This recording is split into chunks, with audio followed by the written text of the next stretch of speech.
आलेल्या सर्व उपस्थित आणि उपस्थितांचं मनपूर्वक हार्दिक स्वागत करत असताना वंदनीय भंते या ठिकाणी आलेले आहेत त्यांचंही मनपूर्वक हार्दिक स्वागत। नागलोक असोसिएशन पुणे धम्मचक्र प्रवर्तन दिनानिमित्तानं आयोजित करण्यात आलेल्या धम्मचक्र प्रवर्तन दिनाच्या 68व्या दिनाचं औचित्य साधून आयोजित करण्यात आलेल्या या सोहळ्याकरता उपस्थित असणाऱ्या सर्व माझ्या भक्तांचं उपासक उपासिकांचं आणि या सोहळ्याकरता उपस्थित असणाऱ्या संयोजकांच्या वतीनं मी दीपक मस्के मनपूर्वक हार्दिक स्वागत करतो। आजच्या कार्यक्रमाचे अध्यक्षस्थान माननीय गाणार सर हे भूषवणार आहेत। आपण सगळे जाणता गाणार हे नागलोक असोसिएशन पुणेचे सर्व आहेत। सामाजिक सांस्कृतिक आणि धार्मिक क्षेत्रामध्ये त्यांचं उल्लेखनीय असं योगदान आहे। पाठोपाठच ज्यांनी आजच्या कार्यक्रमाचं या ठिकाणी आयोजन केलं ते माननीय अशोक अवसरे साहेब अध्यक्ष प्रबुद्ध प्रेरणा बुद्ध विहार, त्याचप्रमाणे माझे मित्र माननीय प्रकाशजी वाघमारे साहेब, माननीय वसंतरावजी बोले, मिलिंदजी वाकडे साहेब आणि रवींद्रजी इंगोले या सगळ्यांच्या वतीनं आपलं मनपूर्वक हार्दिक स्वागत। आपण त्रिरत्नांना शरणगातच बुद्धं शरणं गच्छामि धम्मं शरणं गच्छामि। परमपूज्य डॉक्टर बाबासाहेब आंबेडकर यांनी एक जाहीर घोषणा केली होती, जो धर्म आमची माणुसकी नाकारतो, आमच्यातील माणूस पण नाकारतो, मुंगीला साखर देतो परंतु आमच्यासारख्या चित्या जागत्या माणसाला भाकर नाकारतो, जो धर्म इथल्या माणसात भेद करतो, ज्या धर्मानं आमच्या सावलीलाही विटाळवतो, असा धर्म अशी संस्कृती काय कामाची।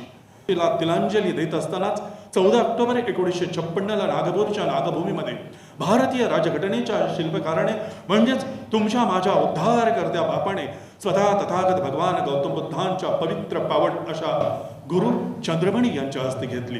बुद्धं शरणं गच्छामि, धम्मं शरणं गच्छामि, संघं शरणं गच्छामीच्या मंगल मैत्रीच्या सुरांमध्ये आणि तेव्हा सर्वश्रेष्ठ मानव म्हणून आमची ओळख झाली। हा बुद्धिस्ट म्हणजे मानवी मनावरती केले गेलेले सर्वोत्कृष्ट ज्ञान विज्ञानांचे संस्कार होय। त्या संस्कारांनी पुनित आणि पवित्र झालेलो आणि खऱ्या अर्थाने माणसात आलेलो आणि इथे माणसा मी तुझे गीत गावे, असे गीत गावे तुझे गीत व्हावे।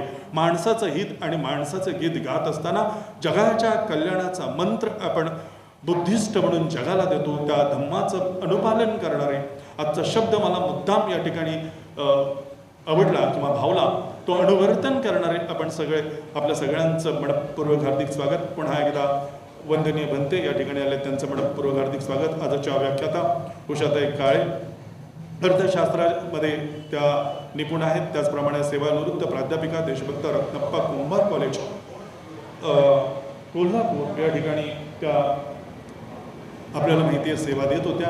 या सगळ्यांच्या वतीनं पुन्हा एकदा आपलं मनपूर्वक हार्दिक स्वागत करत असताना आजच्या कार्यक्रमाच्या औचित्याच्या निमित्तानं आपण या ठिकाणी उपस्थित आहात, आपल्या सगळ्यांचं मनपूर्वक हार्दिक स्वागत। सुरुवातीला आपण या ठिकाणी बुद्धवंदना ग्रहण केली आणि तदनंतरच्या कार्यक्रमाकडे मी आपल्याला घेऊन जातोय। पुन्हा एकदा आपलं मनपूर्वक हार्दिक स्वागत। नागलोक तसेच बुद्ध प्रेरणा विहार दिवंगत कालगत सदस्य ज्यांचे नुकतंच कालवश झाले, कालकथित झाले आणि आपला निरोप घेत खऱ्या अर्थानं या पंचतत्वात विलीन झाले, ते बाळासाहेब साळवी, संस्थापक अध्यक्ष प्रेरणा प्रबुद्ध बुद्ध विहार, त्याचप्रमाणे शांताबाई नामदेव वाघमारे, त्याचप्रमाणे आनंद नामदेवराव वाघमारे, सीताराम विठ्ठल नरांजे आणि इंद्रदास लढे यांना आपण आदरांजली अर्पित करणार आहोत। त्याच ठिकाणी आपण उभं राहायचं आहे आणि 2 मिनिटांची या ठिकाणी आदरांजली।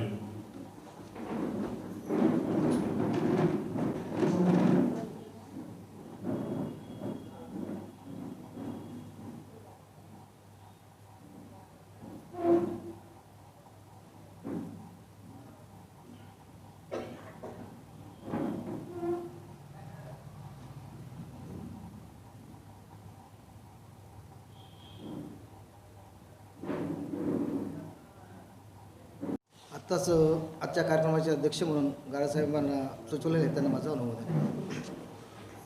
पोपटराव मोरे यांना या ठिकाणी निमंत्रित करतो आणि त्यांनी भीमगीत एक सादर करावं अशी त्यांना विनंती करतो आणि तदनंतर पाठोपाठ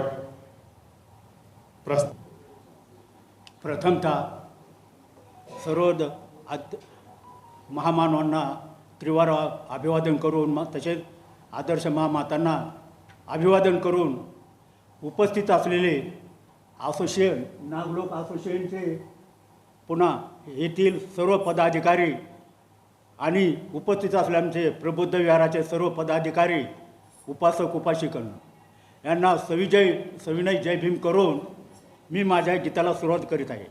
गीत आहे बाबासाहेबांचं.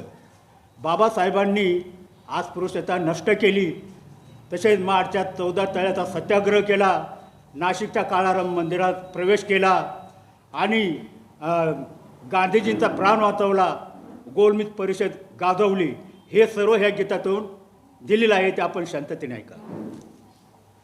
प्रज्ञा सूर्य हा उगवला सारा दलित स्तराला, प्रज्ञा सूर्य हा उगवला सारा दलित स्तराला, घटना शिल्पकार म्हणती थोर, अहो घटना शिल्पकार म्हणती थोर, मांडण्यावराला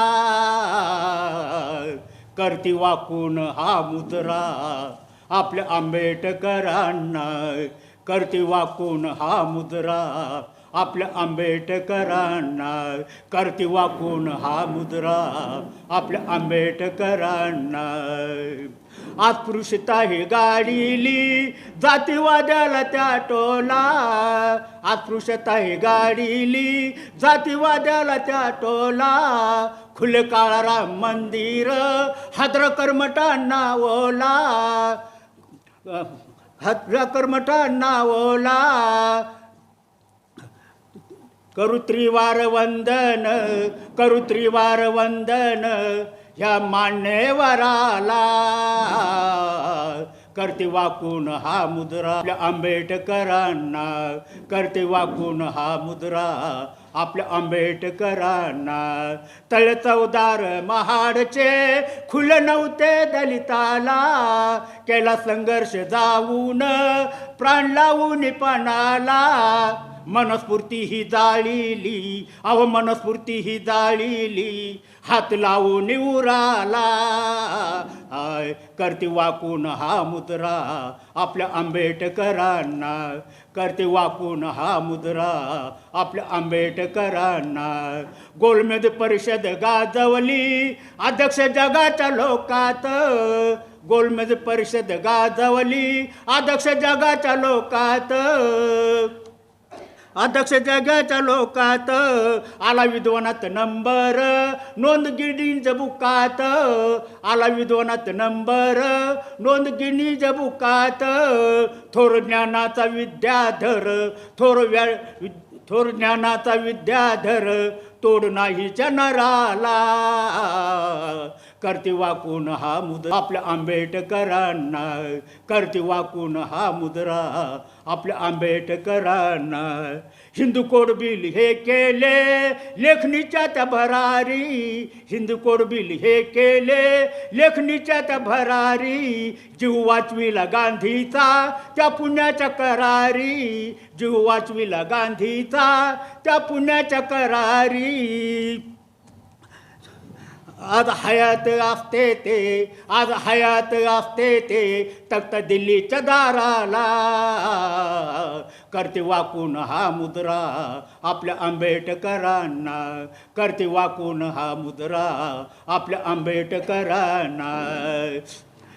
अनुयायी मी भीमाचा गुणगान सदा गाईल, अनुयायी मी भीमाचा गुणगान सदा गाईल, धार लेखणीत जोवर तोवर लिहितच राहील, धार लेखणीत जोवर तोवर लिहितच राहील, पाठी पुण्याई बाबांची, पाठी पुण्याई बाबांची, मोर गायकाच्या स्वराला, करते वाकून हा मुद्रा आपल्या आंबेडकरांना, करते वाकून हा मुद्रा आपल्या आंबेडकरांना. प्रज्ञासूर्य हा उगवला साऱ्या दलित स्तराला, प्रज्ञासूर्य हा उगवला साऱ्या दलित स्तराला, करते वाकून हा मुद्रा आपल्या आंबेडकरांना, करती वाकून हा मुद्रा आपल्या आंबेडकरांना. जय भीमा.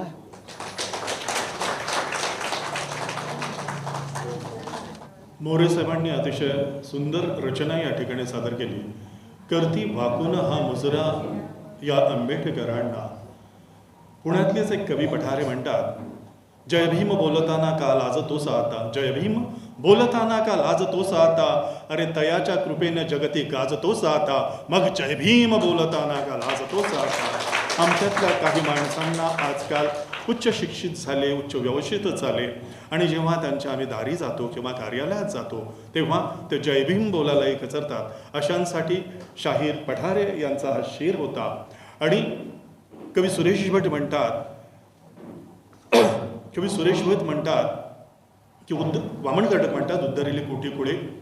कवी सुरेश भट म्हणतात की डॉक्टर बाबासाहेब आंबेडकर हे असं एक नाव आहे.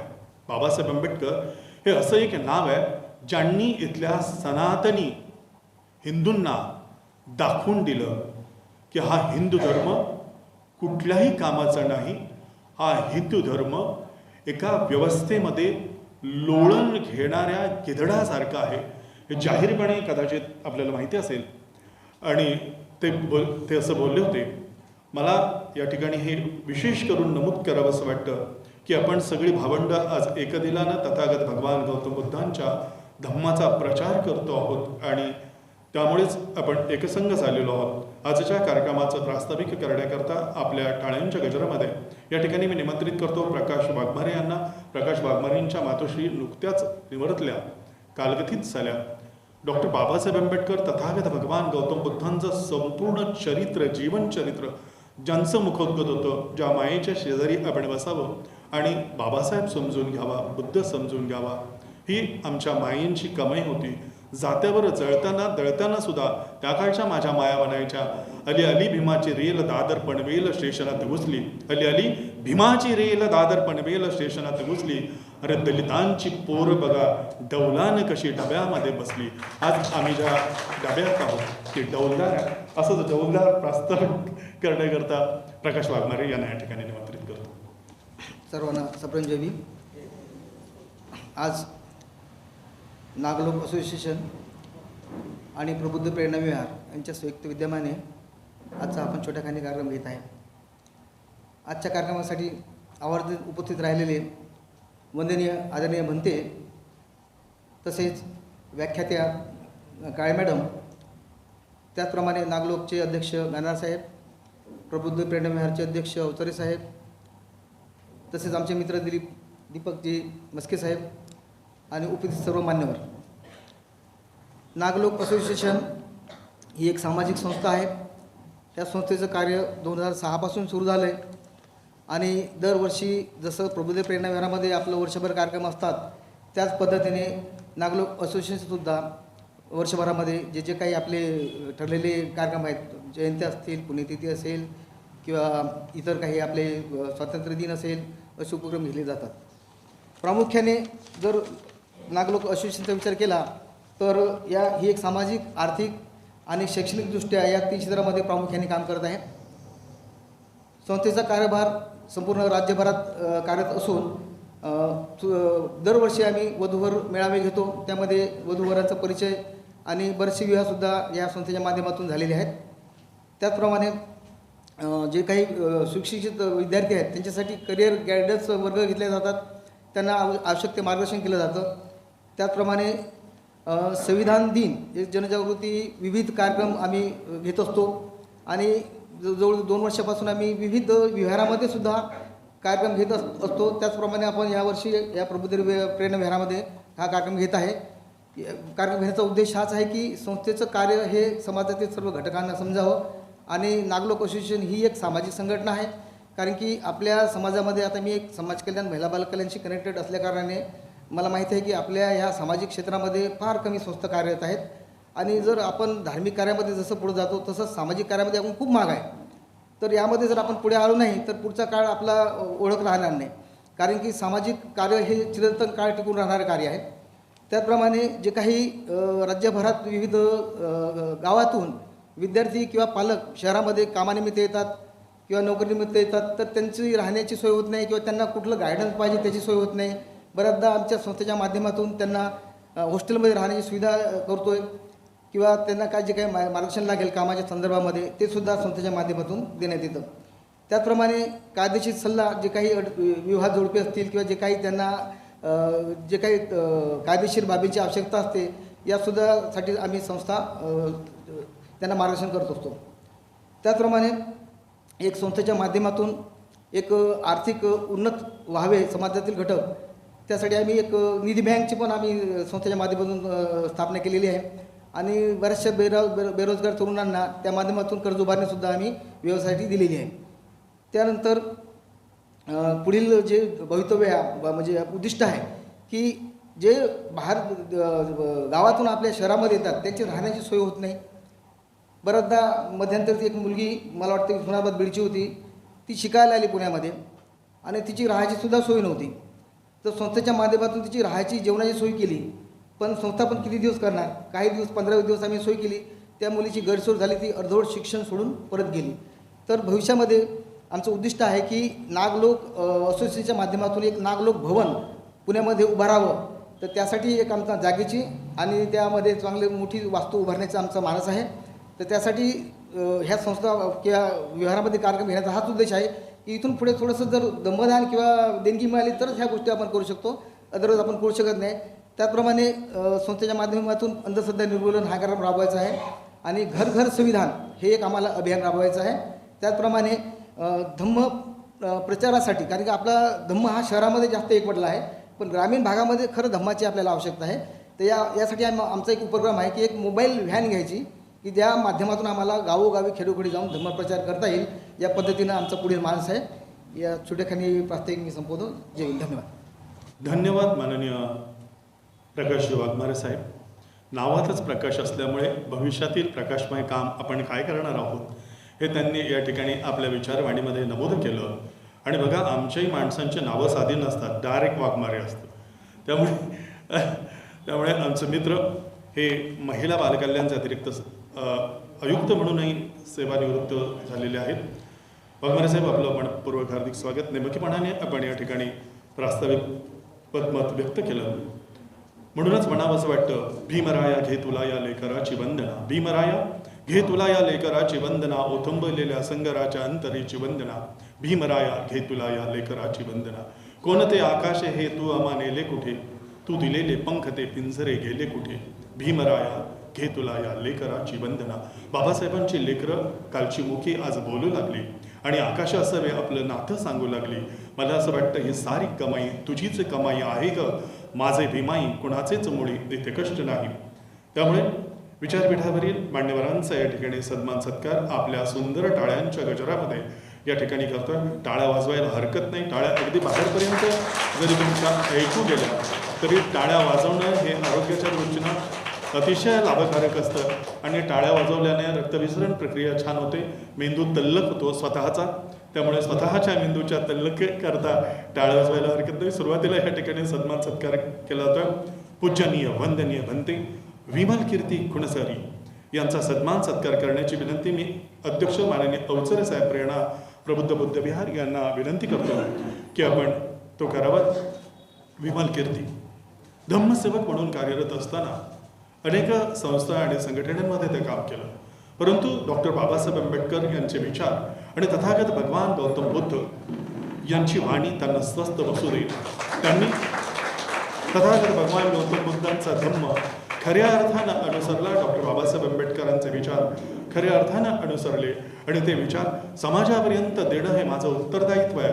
समाजानं मला काय दिलं हे बऱ्याचदा आपण विचार करत असतो, परंतु अशी माणसं मी समाजाला काय देतो याकरता सारं आयुष्य समर्पित करत असतात, अर्पित करत असतात. पुन्हा एकदा आपण त्यांच्याकरता जोरदार टाळ्या वाजवूयात. पाठोपाठच या विचारपीठावरती उपस्थित असणाऱ्या माननीय प्राध्यापिका उषाताई काळे यांचा या ठिकाणी सन्मान सत्कार करण्यात येणार आहे. मी माननीय अध्यक्ष PS गाणार साहेब, अध्यक्ष नागलोक असोसिएशन यांना विनंती करतो की आपण तो करावा. नागपूर हे खऱ्या अर्थानं आपल्याला प्रिय आहे आणि ती नागलोक भूमी आहे असं डॉक्टर बाबासाहेब आंबेडकर म्हणाले होते आणि म्हणून 14 ऑक्टोबर 1956 त्यांनी ती दीक्षा दिली होती.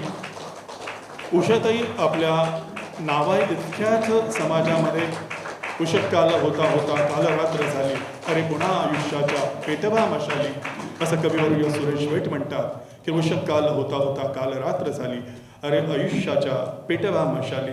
तुमच्या माझ्या आयुष्याच्या मशाल पेटवण्याकरता ज्ञान आणि विज्ञानाचा जागर करत विद्यार्थी घडवण्याचं काम त्यांनी मोठ्या प्रमाणामध्ये केलं आहे. मी मागाशीच सांगितलं, देशभक्त रत्नाप्पा कुंभार या कॉलेजमध्ये कोल्हापूरच्या त्या प्राध्यापिका होत्या आणि आपल्या वाणीनं आपल्या कार्यानं त्या सर्वदूर परिचित आहेत. सम्राटमध्ये त्यांनी उत्तम असे 100हून अधिक लेख लिहिले. त्या उत्तम भाषाकार आहेत, त्यांचा या ठिकाणी सन्मान सत्कार करण्यात आलेला आहे. त्याचप्रमाणे माननीय विहाराचे अध्यक्ष अवचरे साहेब यांचा या ठिकाणी सन्मान सत्कार करण्याची विनंती. आमचे खऱ्या अर्थानं आम्ही त्यांना आमदार म्हणतो, आमदार होता राहिले ते वसंतराव बोले यांना विनंती करतो की वसंतरावजी, आपण ज्यांच्या नावातच वसंत आहे, त्यांच्या वयाकडे पाहिल्यानंतर बिलकुल आपल्याला असं वाटणार नाही की हे काही वयोवृद्ध आहेत. इतकं तरुण आमच्यातलं एक व्यक्तिमत्व वसंतराव बोले यांना मी विनंती करतो की आपण तो सन्मान सत्कार करावा. आर पाटील साहेब आहेत.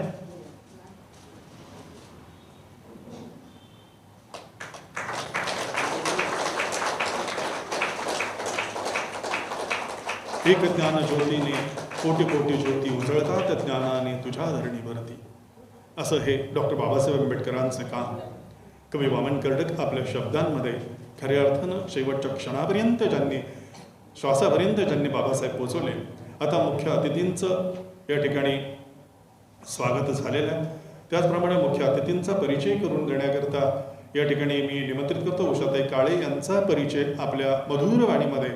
माझे मित्र, प्राध्यापक आणि सातत्यानं ज्ञानार्जनाचं काम करत असताना इथला विद्यार्थी घडवण्याचं काम करणारे आयुष्यमान इंगोले साहेब यांना विनंती करतो की आपण उषाताईंचा परिचय करून द्यावा. महाकारुणिक भगवान गौतम बुद्ध आणि परमपूज्य बोधिसत्व डॉक्टर बाबासाहेब आंबेडकर यांना वंदन करतो.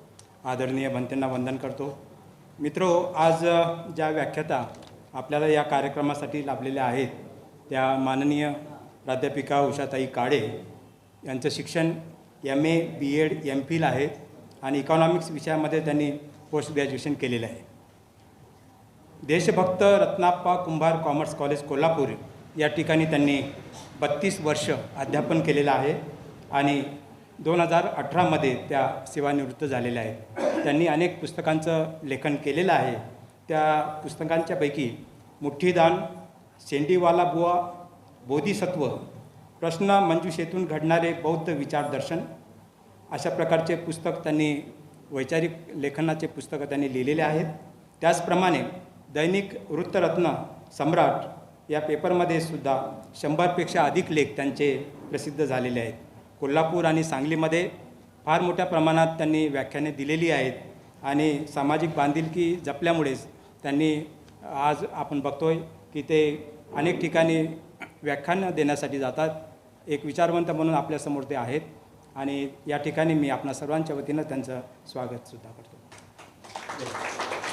त्रिपिटकाच्या रूपाने आणि लेण्यांच्या रूपाने संबंध जगात ज्यांची वाणी अमर आहेत ते सर्वश्रेष्ठ तथागत गौतम बुद्ध यांना प्रथम अभिवादन.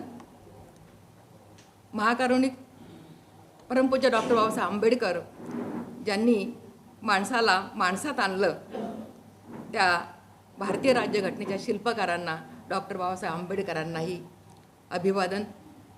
महात्मा ज्योतिबा फुले ज्यांनी स्त्रियांना धार्मिक रूढी परंपरा यांच्या जोखडातून बाहेर आणलं आणि त्यांना विकासाचा मार्ग दाखवला, शिक्षणाच्या माध्यमातून त्यांना विकासाचा मार्ग दाखवला, अशा महात्मा ज्योतिबा फुले आणि सावित्रीबाई फुले यांनाही अभिवादन. विचारपीठावर उपस्थित असलेले आदरणीय भंते विमल कीर्तीजी यांनाही अभिवादन. या कार्यक्रमासाठी 68व्या धम्मचक्र प्रवर्तन दिनाच्या वर्धापन दिनानिमित्त हा जो कार्यक्रम आयोजित केला आणि त्या कार्यक्रमाला अध्यक्ष म्हणून लाभलेले आणि त्याचप्रमाणे मला ज्यांनी निमंत्रित केलं या कार्यक्रमासाठी ते आपल्या कार्यक्रमाचे अध्यक्ष आयुष्यमान गाणार साहेब, विचारपीठावर उपस्थित असलेले आयुष्यमान कोल्हे साहेब, त्याचप्रमाणे अवचरे साहेब, रमेश इंगोले साहेब आणि ज्यांनी अतिशय सुस्वरात आणि श्रवणीय आणि यथोचित अशा शब्दामध्ये या कार्यक्रमाचं सूत्रसंचालन करत आहेत ते आयुष्यमान दीपक मस्के साहेब, आणि त्याचबरोबर या प्रेरणा बुद्ध विहारामध्ये या हॉलमध्ये मोठ्या संख्येने जे उपासक आणि उपासिका उपस्थित आहेत त्या सर्वांना माझा मैत्रीपूर्ण जय भीम. बंधूंनो, आपण धम्मचक्र प्रवर्तन दिनाच्या निमित्त हा कार्यक्रम आयोजित केलेला आहे. डॉक्टर बाबासाहेब आंबेडकरांनी ज्यावेळेस नागपूर या ठिकाणी धम्मदीक्षा दिली आपल्याला, त्यावेळेस बाबासाहेब म्हणाले होते की हा जो धम्मरथ तुम्हाला पुढे न्यायचा आहे, जर तुमच्याकडून हा धम्मरथ पुढे नेणे होत नसेल तर मागे तरी खेचू नका.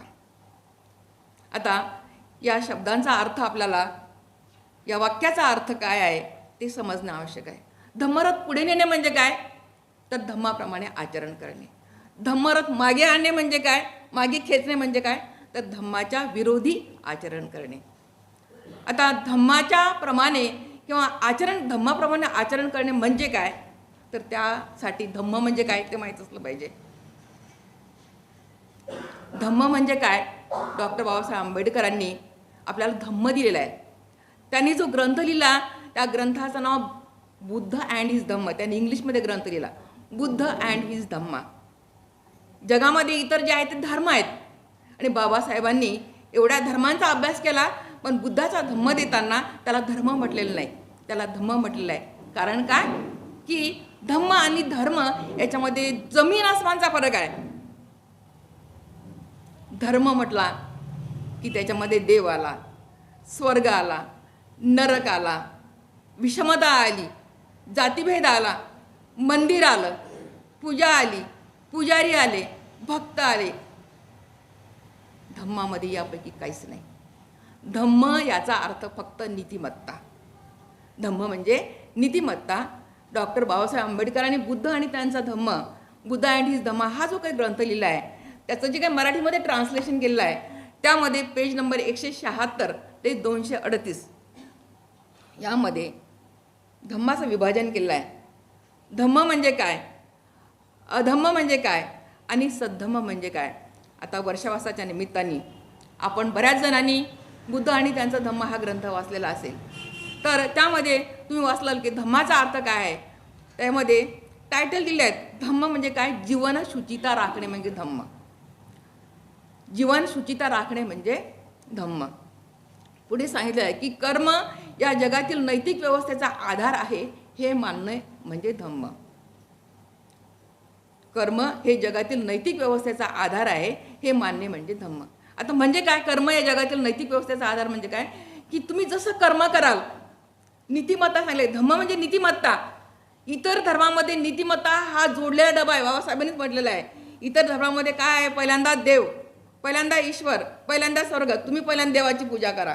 तिथे नीतिमत्ता वगैरे हा प्रकार नंतर म्हणजे ज्यावेळेस त्यांनी असं बघितलं की बुद्धाच्या धर्मामध्ये नीतिमत्ता या गोष्टीला जास्त महत्त्व दिलं आहे, त्यावेळेस मग हे त्या नीतिमत्तेला जोडायला लागले. नाहीतर त्यांचा उद्देश काय आहे, फक्त देवदेव करणं, देवाची पूजा करणं. देवाची पूजा करा तरच तुम्ही स्वर्गात जाल. त्याच्यामध्ये सांगितलं ना तुम्ही कुशल कर्म करा असं काही सांगितलेलं नाही, फक्त देवदेव करा, सारखं नामस्मरण करा. अशा प्रकारचा जो आहे तो धर्म आहे. आणि म्हणून बाबासाहेबांनी जो ग्रंथ लिहिला त्याचा अर्थ त्याचं नाव लिहिलं आहे बुद्ध अँड हिज धम्मा किंवा भगवान बुद्ध आणि त्यांचा धम्म. तर या धम्माप्रमाणे धम्म म्हणजे नीती याचा अर्थ, नीतिमत्ता याचा अर्थ होत असेल तर बुद्धाच्या धम्माची त्रिसूत्री काय आहे किंवा बुद्धाच्या धम्माचा गाभा काय आहे. बुद्ध म्हणतात माणूस आणि माणसाचे या जगातील माणसाशी नाते हा बुद्धाच्या धम्माचा केंद्रबिंदू आहे. असा धम्माचा केंद्रबिंदू कुठल्याही धर्माचा नाही. कुठलाही धर्म बघा, ख्रिश्चन धर्म असेल, मुस्लिम धर्म असेल, जैन धर्म असेल, त्यामध्ये ईश्वराला जास्त प्राधान्य दिलेलं आहे. परंतु धम्मामध्ये तसं काही म्हटलं नाही. बुद्धाने म्हटलेलं आहे की ईश्वर वगैरे नाहीच, ईश्वर नाही त्यामुळे स्वर्ग नाही आहे काही, त्यामुळे नरक वगैरे ह्या कल्पना बुद्धाने घातलेला नाही. त्यामुळे बुद्धाच्या धम्माचा जो गाभा आहे तो म्हणजे काय की माणूस आणि माणसाचे या जगातील माणसाचे नाते हा बुद्धाच्या धम्माचा केंद्रबिंदू आहे. आणि हे जर तुम्हाला साध्य करायचं असेल तर त्यासाठी बुद्धाच्या धम्माची जी त्रिसूत्री आहे तर पंचशील नीतिमत्ता पाळणे केव्हा शक्य होते, ज्यावेळेस तुम्ही पंचशिलेचं पालन कराल. लोक म्हणतात काय हो तुम्ही कुठे गेला की ते पंचशीलच म्हणतात, कारण पंचशीलमध्ये नीतिमत्तेवर भर दिला आहे. चोरी करू नका, व्यभिचार करू नका, खोटं बोलू नका, हिंसा करू नका, हे गोष्ट तुम्हाला सातत्याने सांगितले जाते. यालाच नीतिमत्ता असं म्हटलेलं आहे. दुसरं सांगितलेलं अष्टांगिक मार्ग. अष्टांगिक मार्गामध्ये सम्यक दृष्टी, सम्यक वाचा, सम्यक संकल्प, सम्यक कर्मांत, सम्यक व्यायाम, सम्यक आजीविका, सम्यक स्मृती आणि सम्यक समाधी, अशा प्रकारे अष्टांगिक मार्ग. या सगळ्याचा अर्थ तुम्हाला समजलं पाहिजे. दानपारमिता ही या धम्माचं एक महत्त्वाचं तत्व आहे. पारमिता, या पारमिता ह्या 10 आहेत. दान, शील, सत्य, मैत्री, करुणा, अधिष्ठान, नैष्क्रम्य वगैरे जे आहेत, उपेक्षा, या अशा प्रकारच्या ह्या 10 पारमिता आहेत. आणि ह्यांचं तुम्हाला पालन करायचं, याचा अर्थ तुम्हाला समजून घ्यायचं. पालन करायचं म्हणजे की तुम्हाला जोपर्यंत अर्थ कळत नाही तोपर्यंत त्याचं तुम्हाला पालन करता येणार नाही, तोपर्यंत तुम्हाला त्याचं आचरण करता येणार नाही. तर पंचशिलेचा अर्थ हा सगळ्यांना माहितीच आहे. पंचशिलेचा अर्थ हा सगळ्यांना माहीत आहे की प्राणी हिंसा करायची नाही, चोरी करायची नाही, व्यभिचार करायचा नाही. आणि जर समजा तुम्ही केलं हे असं म्हणजे तुम्ही नीतिमत्तेच्या विरोधात जातात. आणि त्याच्यामध्ये तुम्हाला परिणाम सांगितलेला आहे की तुम्ही अकुशल कर्म कराल. म्हणजे तुम्ही जर व्यभिचार केली, तुम्ही खोटं बोललात तर लगेच तुम्हाला काय त्याचं तात्काळ फळ मिळते. व्यभिचार केला, जेलची हवा खा. चोरी केली, जेलची हवा खा. म्हणजे तुम्हाला तात्काळ परिणाम हा लगेच तुम्हाला रिझल्ट लगेच दिसून येतो. याच्यामध्ये काय सांगितलं आहे, इतर धर्मामध्ये काय सांगितलेलं आहे की कर्म हा जगातील नैतिक व्यवस्था आधार नाही. ते काय म्हणतात, तुम्ही मागच्या जन्मामध्ये काहीतरी पाप केलं आणि म्हणून तुम्हाला इथं काहीतरी तुम्हाला वाईट गोष्टीचे आहे, किंवा तुम्ही वाईट म्हणजे खालच्या जातीमध्ये जन्माला आला, किंवा तुम्हाला काय आजार होत असेल तर ते काय की मागच्या जन्मात तुम्ही काहीतरी पाप केलेलं आहे असं सांगितलेलं आहे इथं धर्मामध्ये. पण बुद्धाने ते सांगितलं नाही, तुम्ही आताच कुशल कर्म करा. बुद्धाने सांगितलेलं आहे की पुढचा जन्म वगैरे काही नाही आणि मागचा सुद्धा जन्म नाही आहे. तुम्ही या तुम्हाला हा जो काही जन्म लाभलेला आहे, या जन्मामध्ये तुम्ही कुशल कर्म करा, तुम्ही चांगलं कर्म करा, तुम्ही नीतिमत्तेनं वागा, तुम्हाला लगेच चांगलं फळ मिळणार आहे. त्यामुळे म्हटलं सबपाप असं आकरण कुशल असं उपसंपदा सचित परियोदपनं एतं बुद्धाने साग. बुद्धाचं शासन हेच आहे, तुम्ही कुशल कर्म करा आणि कुशल फळ मिळवा, योग्य ते फळ मिळवा. आता ही नेहमीच आपला जो पंचशील जे आहे, हा पंचशिलेचा अर्थ आपण बघितलेला आहे, माहीत आहे. आता अष्टांगिक मार्ग काय आहे ते तुम्हाला माहीत असणं आवश्यक आहे. बघा, बुद्धांनी जी काही 6 वर्ष खरं तर तपश्चर्या केली, या तपश्चर्यामध्ये बुद्धांनी काय शोधून काढलं की या जगात दुःख आहे, या जगात दुःख आहे आणि दुःखाला कारण आहे. या जगात दुःख आहे, दुःखाला कारण आहे आणि या दुःखाचा नाश करता येतो. हे तिसरं आर्य सत्य. आणि ह्या दुःखाचा नाश करण्याचा जो मार्ग आहे तो म्हणजे अष्टांगिक मार्ग. त्यालाच निब्बाण मार्ग असं म्हटलेलं आहे. तर या अष्टांगिक मार्ग म्हणजे काय, या अष्टांगिक मार्ग याला काय म्हणतात, कारण याची 8 तत्व आहेत. आणि ते म्हणजे काय, सम्यक दृष्टी, सम्यक वाचा, हे तुम्हाला सांगितलेलं आहे. तर यातलं सगळ्यात महत्त्वाचं म्हणजे प्रत्येक तत्व महत्त्वाचंच आहे, परंतु सम्यक दृष्टी हे तत्व इतकं महत्त्वाचं आहे की डॉक्टर बाबासाहेब आंबेडकरांनी त्याला अनुसरून 22 प्रती दिलेल्या आहेत. तर या सम्यक दृष्टी म्हणजे काय, योग्य अशा प्रकारे म्हणजे अंधश्रद्धेच्या विरोधात असं म्हटलं तरी काय हरकत नाही. वैज्ञानिक दृष्टी असं म्हटलं तरी काही हरकत नाही. सम्यक दृष्टी म्हणजे वैज्ञानिक दृष्टी. तर या सम्यक दृष्टीचे उद्देश काय आहेत, या सम्यक दृष्टीचे उद्देश आहेत अविद्या नष्ट करणे, शास्त्राच्या पावित्र्यावरील मिथ्या विश्वास टाकून देणे. बघा लक्षात ठेवा मी काय काय सांगते ते. अविद्या नष्ट करणे, शास्त्राच्या पावित्र्यावरील मिथ्या विश्वास टाकून देणे, कर्मकांडाच्या विधींना व्यर्थ मानणे, जी गोष्ट निसर्ग नियमाच्या, कोणतीही गोष्ट निसर्ग नियमाच्या विरोधात घडत नाही, ज्या गोष्टीला वास्तवतेचा आधार नाही किंवा अनुभवाचा आधार नाही, त्या गोष्टी सम्यक दृष्टीला त्याज्य आहेत. आता ह्या सगळ्या तुम्ही वाचता, परंतु त्याचं जी उकल आहे ती उकल होत नसल्यामुळे या हा मार्ग तुम्हाला समजत नाही. सुरुवातीला काय सांगितले सम्यक दृष्टीचा उद्देश की अविद्या नष्ट करणे. अविद्या म्हणजे काय, अज्ञान. विद्या अविद्या, अविद्या अज्ञान, विद्या म्हणजे ज्ञान. आता या अविद्येचा अर्थ बुद्धांनी सांगितलं की जगात दुःख आहे आणि हे दुःख नाहीसं करता येतं. जगात दुःख आहे आणि दुःख नाहीसं करता येतं, हे उदात्त सत्य न समजणे याला म्हटलेलं आहे अविद्या. आता याचा अर्थ काय की जे माणसं दुःखात आहेत, कुठल्या प्रकारचं दुःख असो, आणि ते दुःख नाहीसं करता येतं हे उदात्त सत्य न समजणे याला म्हटलेलं आहे अविद्या. आता काही आपण उदाहरणं घेऊ.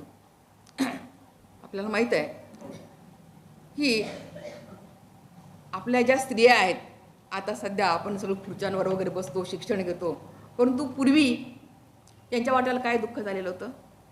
त्यांना शिक्षण नव्हतं. कारण धर्मशास्त्रामध्ये लिहिलेलं होतं, हिंदूचे जे काही पवित्र ग्रंथ आहेत, मनुस्मृती असेल, रामायण असेल, महाभारत असेल, नारद स्मृती वगैरे, किंवा हे जे काही ग्रंथ आहेत, या ग्रंथांमधून लिहून ठेवलं काय की स्त्रियांनी शिक्षण घ्यायचं नाही. जर स्त्रिया शिकल्या तर त्यांच्या त्या अक्षराच्या आळ्या होतात आणि माणसाच्या ताटामध्ये त्या सळसळतात, बाहेर तिथे येतात. कोण घेणार आहे हो? म्हणजे अशा प्रकारे जर हॅमरिंग केलं असेल त्या स्त्रियांवर तर कशाला शिक्षण घेतील त्या? अज्ञान. स्त्रिया जर शिकल्या तर त्यांच्या अक्षराच्या आळ्या होतात आणि त्या बापाच्या ताटामध्ये येतात. मुलींचं लग्न हे वयाच्या 8व्या वर्षीच करायचं. 8 वर्षे भवेत कन्या, 9 वर्षे रोहिणी, 10 वर्षे भवेत गौरी, अन ऊर्ध्व रजस्वला तू, मनुस्मृतीमध्ये लिहिलं आहे. मुलीचं लग्न कुठल्या प्रकारे 8व्या वर्षी झालंच पाहिजे. 9व्या वर्षी ती घोडनवरी होते, म्हणजे ती 8व्या वर्षी विवाहित, तिचं लग्न झालं पाहिजे. 9व्या वर्षी 8व्या-9व्या वर्षामध्ये ती तिच्या नवऱ्याच्या घरी गेली पाहिजे आणि 10व्या वर्षी ती इकडे गौरीच्या कार्यक्रमाला माहेरी आली पाहिजे. अर्थात हे ब्राह्मणामध्ये जास्त होतं. त्याचे थोडे थोडे काय म्हणजे वरच्या गटामध्ये ज्या काही गोष्टी होतात किंवा वरच्या वर्गामध्ये ज्या गोष्टी त्या खाली सुद्धा झिरपत जातात. तर अशा प्रकारची अवस्था ही मुलींची होती.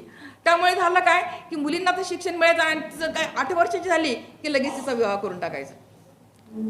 मग 8 वर्षाची मुलं काय समजते? आता तुम्ही 8 वर्षाच्या मुलीवर जे काही अत्याचार झाले ते बघितले, त्या 8 वर्षाची मुलं काय कळत असेल हो? पण तिला कळण्याच्या अगोदर म्हणजे एक प्रकारची मुकीच ती, तिनं विचार व्यक्त करायचं तिला स्वातंत्र्यच नाही ना. कारण काय की मनुस्मृतीमध्ये लिहून ठेवलेलं आहे की मुलगी 9 वर्षाची सुद्धा होऊ देता कामा नये.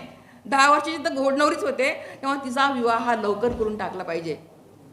व्हायचं असं की तिच्यापेक्षा वयानं कितीतरी मोठा जो आहे, म्हणजे पुरुष समंजस असायचे आणि तिच्यापेक्षा वयानं कितीतरी मोठ्या माणसाची लग्न करून द्यायचं. 8 वर्षाची मुलगी. आता त्याचं उदाहरणच म्हटल्यानंतर तुम्ही गोपाळ जोशीचं नाव ऐकलं असेल. आनंदी गोपाळ जोशी जे पोस्टामध्ये क्लार्क होते, त्याच्याशी लग्न त्या यमू नावाच्या मुलीचं म्हणजे आनंदचं लग्न हे वयाच्या 9व्या वर्षी झालं. अगदी आगरकरांचं लग्न सुद्धा 9 वर्षाच्या मुलीशी झालं.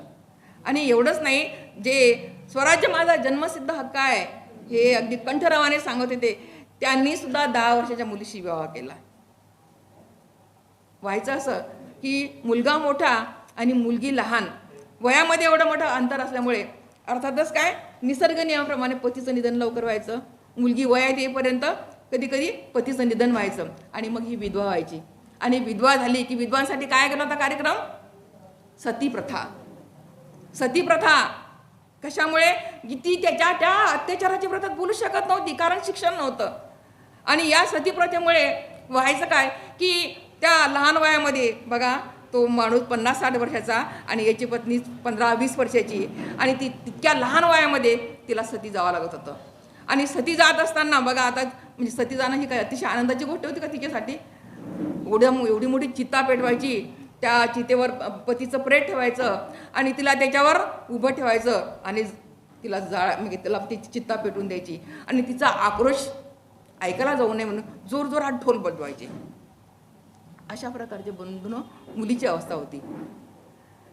इंग्रजांना हे बघवायला गेलं नाही. महात्मा ज्योतिबा फुलेच्या काळामध्ये ह्या सगळ्या गोष्टी घडल्या.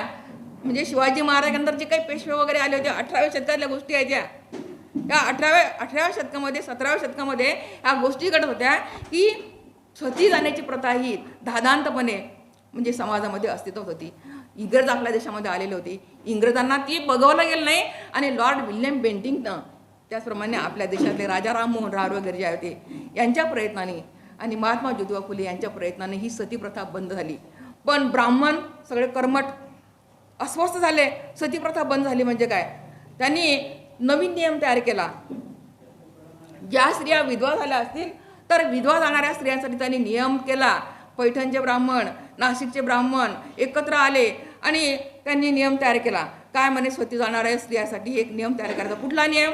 तर त्या ज्या स्त्रीचा पती मरण पावला असेल आणि जर समजा तिला सती जायचं असेल तर तिला पहिल्यांदा काय करायचं की इंग्रज लोकांनी जो काही कायदा केलेला आहे सती प्रथा बंद केल्याचा, तो कायदा तिला समजावून सांगायचा. आणि एवढंही करून जर समजा समजावून सांगितल्यानंतर समजा तिची इच्छा असेल, कारण काय त्यावर समाजाचे तसे परिणामच व्हायचे ना, ते तसं हॅमरिंग करायचे की सती गेलं पाहिजे, नाही जर सती गेले तर तू नरकात जाशील. म्हणजे अशा प्रकारची शिकवण असल्यामुळे काय की त्या मुली प्रवृत्त व्हायच्या, सती जाण्यासाठी प्रवृत्त व्हायच्या. त्यामुळे हिला वाटलं, म्हणजे काही काही अशा वाटायचे म्हणजे नियम सांगून सुद्धा काही मुली ज्या आहेत या सती जाण्यासाठी तयार व्हायच्या. 1860 सालची गोष्ट आहे. त्या राधाबाई भट नावाची एक बाई होती आणि तिला समजावून सांगितलं इंग्रज लोकांचा कायदा की इंग्रजांनी सतीप्रथा ही बंद केलेली आहे. तिनं काय ऐकलं नाही. ती म्हणे तिचा नवरा मरण पावला होता. ती म्हणे नाही मला सती जायचंच. ठीक आहे म्हणे, जा म्हणे. ही त्या प्रेतयात्रेबरोबर निघाली, तिकडे चिता तयार केली आणि नंतर मग प्रत्यक्षात ज्या वेळेस ते सगळं चितेचं स्वरूप बघितलं स्मशानभूमीमधलं, ही भयभीत झाली. तिनं माघार घेतली. ऐनवेळ माघार घेतली म्हटल्यानंतर ब्राह्मणाने काय करावं, ती पळून आली तिथून. त्या ब्राह्मणाने काय करावं, ते त्याचंच तिच्या नवऱ्याचं जे काही प्रेत होतं ते प्रेत तसं ठेवून दिलं स्मशानभूमीमध्ये, त्याला अग्नी दिला नाही. तर अशा प्रकारचा कर्मठपणा जो आहे हा ब्राह्मणाने केला. तर ज्यावेळेस इंग्रज लोकांनी ही सतीप्रथा बंद केली त्यावेळेस या ब्राह्मणांनी एकत्रितपणे एक नियम तयार केला. त्या नियमामध्ये सांगितलं की जर समजा या स्त्रीला सती जाणाऱ्या स्त्रीला नियम समजावून सांगायचा इंग्रज लोकांचा की इंग्रज लोकांनी हा सतीप्रथा जो आहे ही बंद केलेली आहे.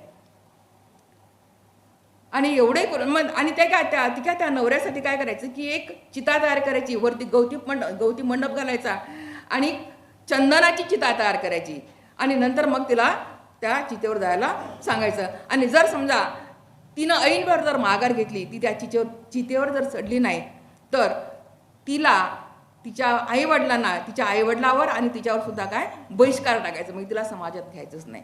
तर अशा प्रकारचे हे बहिष्कृत प्रकरणं सुद्धा झालेली आहे. तर महात्मा ज्योतिबा फुलेंना या सगळ्या गोष्टींची अतिशय दया आली, स्त्रियांची दया आली आणि म्हणून त्यांच्या लक्षात आलं की यांच्यासाठी काय शिक्षण सुरू केल्याशिवाय जोपर्यंत शिक्षण सुरू होत नाही तोपर्यंत यांची अवस्था जी आहे ही काही म्हणजे ह्या वाईट अवस्थेतून ह्या बाहेर येणार नाहीत, यांची अवस्था ही सुधारणार नाही. आता काय व्हायचं, सतीप्रथा बंद केली मग याने आणखीन एक नवीन नियम तयार केला की ज्या स्त्रिया विधवा म्हणून राहत असतील, म्हणजे सती म्हणून जात नसतील, जर विधवा म्हणून राहत असतील मग त्यांचं केशवपन करायचं. किती लांब केसले असले, ती किती म्हणजे ती विद्रूप झाली पाहिजे, जेणेकरून काय की तिच्यावर कोणाचं मन गेलं नाही पाहिजे, कुठल्या तरुणाचं मन गेलं नाही पाहिजे. तिनं संपूर्ण आयुष्यभर मरेपर्यंत एकच वस्त्र नेसायचं, एकाच रंगाचं वस्त्र नेसायचं, म्हणजे लुगडं नेसायचं. अशा प्रकारे म्हणजे एकाच रंगाचं, म्हणजे तिला किती इच्छा असली तरी सुद्धा काय तिनं नवीन कुठल्या प्रकारचे कपडे घालायचे नाही आणि पुनर्विवाह करायचा नाही. ज्या ठिकाणी तिचा विवाह झालेला आहे त्याच ठिकाणी तिनं राहायचं. म्हणजे अशा प्रकारे त्यांनी कडक नियम तयार केले आणि तिनं संपूर्ण म्हणजे घरातलं सगळं काम करायचं आणि चांगलं खायचं सुद्धा नाही. व्हायचं असं तरुण स्त्री तिचं केशवपन करताना जे न्हावी वगैरे यायचे त्या न्हावी सुद्धा कधी कधी छेड काढायचे, कारण केस काढण्याचं काम सुद्धा जे आहे तिच्या डोक्यावरचे केस काढण्याचं काम सुद्धा असं उजेडात होत नव्हतं. कारण काय की ही गोष्ट अभद्र वाटायची, अशुद्ध वाटायची, म्हणजे कोणाची जर नजर पडली तर त्या माणसाचं काहीतरी वाईट होणार. अशा पद्धतीने काय की अंधारामध्येच काय तिचं केशवपन सुद्धा करायचे. मग अंधारामध्ये न्हावी सुद्धा गैरफायदे घ्यायचे. नुसतं न्हावीच नाही तर पुजारी लोक होते, ह्या पुजारी लोकांचं सुद्धा काय साहजिकच आता हिला विवाह म्हणजे आता ही बिना विवाहाचीच आहे, हिचं लग्न झालेलं म्हणजे ही विधवाच आहे, त्यामुळे हिचा गैरफायदा का घेऊ नये. त्यामुळे काय असे बरेचसे लोक तिचे गैरफायदा घ्यायचे आणि गैरफायदा घेत असताना काय व्हायचं की कधी कधी तिचं सुद्धा वयात आल्यानंतर प्रत्येक माणसाच्या शरीराची भूक आहे त्याप्रमाणे काही तिला तिची भूक लागायची, कधी तिचं वाकडं पाऊल पडायचं, कधी दुसरे माणसं तिचा गैरफायदा घ्यायचे आणि गैरफायदा घेतल्यानंतर मग साहजिकच कधी कधी ती गरोदर राहायची. अशा प्रकारे असे सुद्धा प्रकार व्हायचे. तर एखादी मुलगी विधवा मुलगी जर समजा गरोदर झाली तर तिचं काय करायचं. एक मुलगी अशीच तिचं वाकडं पाऊल पडलं आणि ती गरोदर झाली. आणि मग तिचा बाप एका ऋषीकडे घेऊन गेला तिला आणि म्हणाला, हिचं काय करू? तो काय म्हणाला की हिचं काय करू? त्या ऋषीने काय सांगितलं की या पापिणीला एका मोठ्या झाडाच्या ढोलीमध्ये बसवावं, एका मोठ्या झाडाच्या ढोलीमध्ये बसवावं आणि तिला खालून आग लावावी, त्या ढोलीला आग लावावी आणि मग आपलं इप्सित कार्य साधलं की तिला बाहेर काढावं आणि ब्राह्मणांना सहस्त्र भोजन द्यावं. किती क्रूर प्रथा होता बंधूंनो. म्हणजे मुलींची अवस्था किती बिकट करून टाकली होती, किती दुःखामध्ये ह्या मुली होत्या. हे दुःख नाहीसं कोणी केलं बंधूंनो? महात्मा ज्योतिबा फुलेने. महात्मा ज्योतिबा फुलेने 1848 मध्ये मुलींसाठी शाळा सुरू केल्या आणि त्यांचं दुःख जे आहे त्यांना दुःखातून बाहेर काढलं. जगात दुःख आहे, दुःख नाहीसं करता येते. अविद्या, मुलींना विद्या नव्हती त्यामुळे त्यांना बोलता येत नव्हतं आणि म्हणून काय की महात्मा ज्योतिबा फुलेंनी त्यांना विद्या दिली, त्यांना बोलतं केलं, म्हणजे त्यांचं दुःख नाहीसं केलं, त्यांचं दुःख आज नाहीसं केलं. महारामांगासाठी सुद्धा शाळा होत्या. कारण काय, शास्त्रामध्ये काय सांगितलं होतं? चातुर्वर्ण, शूद्रांनी वरच्या 3 वर्गाची, ब्राह्मण क्षत्रिय वैश्य या 3 वर्गाची सेवा करावी. शूद्रांनी शिक्षण घ्यायचं नाही, ते जे देतील तेच खावं, ते जे कपडे देतील तेच ल्यावेत. संपत्ती बाळगायची नाही, जमिनीच्या स्वरूपातील असेल, पैशाच्या स्वरूपातील असेल, कुठल्याही प्रकारची संपत्ती जवळ बाळगायची नाही. आणि हे तर वर्णातली गोष्ट. वर्णातला हा 4था वर्ग, शूद्र हा म्हणजे चातुर्वर्ण्यामधला 4था वर्ग. आणि आपली अवस्था तर त्याच्यापेक्षा भयानक होती. आपण गावकुसाच्या बाहेर, आपल्याला तर मुळीच शिक्षण नाही, कुठलेही उद्योग नाहीत, जमीन तर नाहीच नाही. परंतु जर समजा ब्राह्मणाचा, क्षत्रियाचा, वैश्याचा वगैरे जर समजा कोणी नातलग मरण पावला असेल तर त्या मरणाची बातमी सांगत कोणत्याही वेळेस, रात्र असो, दिवस असो, ऊन असो, पाऊस असो, हे सांगण्याचं काम कोणी करायचं? हे महाराणी मांगानी करायचं. अशी आपली अवस्था होती. आणि एवढं एक काम करून असं कोणी खायला देत नव्हतं. डॉक्टर बाबासाहेब आंबेडकरांनी आपली ही अवस्था पूर्णतः नष्ट केली. आपण ज्या दुःखामध्ये आनंदात होतो का आपण त्यावेळेस? नाही ना, आपल्या वाट्याला हे सगळं दुःख होतं. या दुःखातून डॉक्टर बाबासाहेब आंबेडकरांनी आपल्याला बाहेर काढलं, आपल्याला धम्म दिला आणि जगातलं जे दुःख आहे हे दुःख नाहीसं करता येते. हे जे तथागत गौतम बुद्धाचं जे काही तत्व आहे ते तत्व त्यांनी सिद्ध करून दाखवलं. बुद्धाने सांगितलं, अत्तदीपो भव, तुझ्या कल्याणाचा म्हणजे तुला कल्याण करायचं, तू स्वतःच कल्याण करायचं आहे, तू स्वतः प्रयत्न करायचे आहेत, देवाच्या भरोशावर राहायचं नाही. आपले लोक करत होते ना देवाची पूजा उंबरठ्याच्या बाहेर, कितीतरी लांब त्या कुंपणाच्या बाहेर राहून मंदिरातल्या देवाची, गणपती असेल किंवा कुठली देवता असेल त्या देवतेची पूजा करायची. काय आलं वाट्याला? काहीच नाही. सगळं दारिद्र्य, ना मुलांना शिक्षण, ना स्वतःची संपत्ती, ना जमीन, ना अंगाला कपडे, ना खायला काही भाकरी. अशा प्रकारची अवस्था. देवदेव करून सुद्धा देवाला दया आली का? नाही आली. देवाला दया आली नाही. परंतु धम्माला मात्र दया आली. धम्म घेतला म्हणून आपली ही परिस्थिती आज बदललेली आहे. डॉक्टर बाबासाहेब आंबेडकरांनी आपल्यासाठी एवढं महान कार्य केलं. त्यांनी आपल्याला या दुःखातून बाहेर काढलं, धम्म दिला, धम्माप्रमाणे आचरण केलं आणि म्हणून आपल्याला ही चांगल्या प्रकारची अवस्था ही प्राप्त झाली. अविद्या नष्ट करणे हे धम्मा सम्यक दृष्टीचं पहिलं तत्व आहे. बघा, तुम्ही घरी जाऊन वाचा. सम्यक दृष्टी म्हणजे आर्य अष्टांगिक मार्ग आहे. पहिल्याच खंडामध्ये सांगितलेलं आहे. बुद्धाच्या धम्माची त्रिसूत्री जी आहे तर ती त्रिसूत्री तुम्ही वाचण्याचा प्रयत्न करा. तर दुसरं एक उदाहरण आहे, त्याच्यामध्ये दुसरं तत्व सांगितलं आहे सम्यक दृष्टीचं. आणि ते म्हणजे काय की शास्त्राच्या पावित्र्यावरील मिथ्या विश्वास टाकून देणे. आता शास्त्र म्हणजेच काय? अर्थातच काय, हिंदूंचे जे ग्रंथ आहेत. आता आपण पूर्वी होतोच, आपण हिंदू धर्मात होतो, परंतु आपल्याला हिंदू धर्माच्या कुठल्याही सवलती नव्हत्याच. त्यामुळे काय की बाबासाहेबांनी, त्या बुद्धांनी सांगितलं की शास्त्राच्या पावित्र्यावरील, सम्यक दृष्टीमध्ये सांगितलेलं आहे की शास्त्राच्या पावित्र्यावरील मिथ्या विश्वास टाकून देणे. तर शास्त्रामध्ये, हिंदूंच्या धर्मग्रंथामध्ये, मनुस्मृतीमध्ये जे जे काही लिहिलं आहे तर त्याच्यावर विश्वास ठेवू नका. सगळे रामायण महाभारताची पारायण डॉक्टर बाबासाहेब आंबेडकरांच्या घरात चालायची. कारण रामजी कडक होते. संस्कृतमध्ये लिहिलेले ग्रंथ, त्या ग्रंथाचं वाचन बाबासाहेबांच्या घरात सुद्धा व्हायचं. मग बाबासाहेबांच्या लहानपणी मनात काहूर उठायचं, त्यांच्या मनात बंड निर्माण व्हायचं आणि ते वडिलांना म्हणायचे की मला तुम्ही जे रामायण वाचता, रामायणाचे काही पारायण करता, महाभारताचं जे काही पारायण करता, तर या रामायणाचा राम मला आवडत नाही, महाभारतातला मला कृष्ण आवडत नाहीत. वडील त्यांना गप्प करायचे, रामी त्यांना गप्प करायचे, गप्प म्हणायचे, काही प्रश्न उपस्थित करू नको. पण बाबासाहेब अस्वस्थ व्हायचे. मोठेपणी सगळे त्यांनी हे हिंदूचं सगळे धर्मशास्त्र वाचून काढले आणि ज्यावेळेस दीक्षा दिली त्यावेळेस 22 प्रतिज्ञा लिहिल्या. 22 प्रतिज्ञा, मी ब्रह्म विष्णू महेश यांना मानणार नाही. एवढा मोठा विरोध असताना अवतीभोवती बाबासाहेबांनी रोखठोकपणे सगळ्या लोकांमध्ये सांगितलं, मी ब्रह्म विष्णू महेश यांना देव मानणार नाही. ज्यावेळेस मी त्याबद्दल स्पष्ट करून सांगते त्यावेळेस श्रोत्यांमध्ये बसून लोक म्हणतात, मॅडम तुम्ही असं बोलू नका ना, काहीतरी होईल ना. मला कशाची भीती, बाबासाहेबांनी एवढं मोठं लिहून ठेवलं आहे आमच्यासाठी, आमच्या हितासाठी, आणि आम्ही ते तत्व लपवून ठेवायची. आम्ही लोकांना समजावून सांगितलं पाहिजे. बाबासाहेबांनी रिडल्स अँड हिंदुइझम हा जो ग्रंथ लिहिला आहे, या ग्रंथामध्ये या सगळ्या देवांची उत्पत्ती कशी झाली आणि त्यांना आपण देव का मानायचं नाही, का म्हटलं बाबासाहेबांनी मी ब्रह्म विष्णू महेश यांना देव मानणार नाही किंवा त्यांची उपासना करणार नाही, का लिहिली बाबासाहेबांनी प्रतिज्ञा, ती सुद्धा रोखठोकपणे. इतका मोठा विरोध असताना बाबासाहेबांना किती विरोध होते, किती बाबासाहेबांच्या अंगावर मारायला टापले होते सगळे लोक, परंतु बाबासाहेबांनी तरी सुद्धा काय की त्यांना जे खरं वाटलं ते त्यांनी लिहिलं, जे त्यांनी वाचलं ते त्यांनी लिहिलं. आणि जर असं केलं तरच आपल्या लोकांची प्रगती आहे हे त्यांच्या लक्षात आलं. ते धम्माचा आधार घेऊन लिहिलं बाबासाहेबांनी, ब्रह्म विष्णू महेश यांना देव मानणार नाही. कारण बुद्धांनी अष्टांगिक मार्गामध्ये सांगितलेलं आहे, सम्यक दृष्टीमध्ये सांगितलेलं आहे, डोळसपणाला सांगितलेलं आहे की शास्त्राच्या पावित्र्यावरील मिथ्या विश्वास टाकून देणे. तुम्ही ज्या शास्त्रावर विश्वास ठेवता तर त्यावरील तो विश्वास आहे, मिथ्या विश्वास आहे, तो तुम्ही टाकून द्यायचा आहे. बाबासाहेबांनी रिडल्स इन हिंदुइझम या ग्रंथामध्ये सांगितलं की ब्रह्म विष्णू महेश याला त्रिमूर्ती सिद्धांत म्हणतात.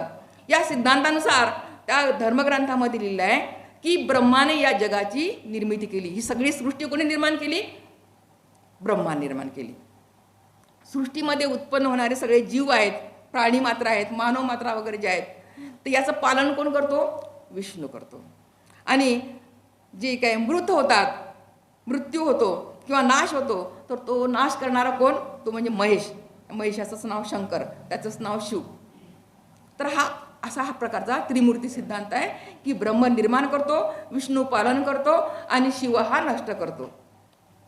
त्यांच्या त्या ग्रंथामध्ये लिहिलं आहे, त्या धर्मग्रंथामध्ये लिहिलं आहे. हे तिन्ही देव इतके चांगले होते, त्यांचं परस्परामध्ये एवढं प्रेम होतं, मैत्री होती की अजिबात ते कधी भांडणं करायचे नाही.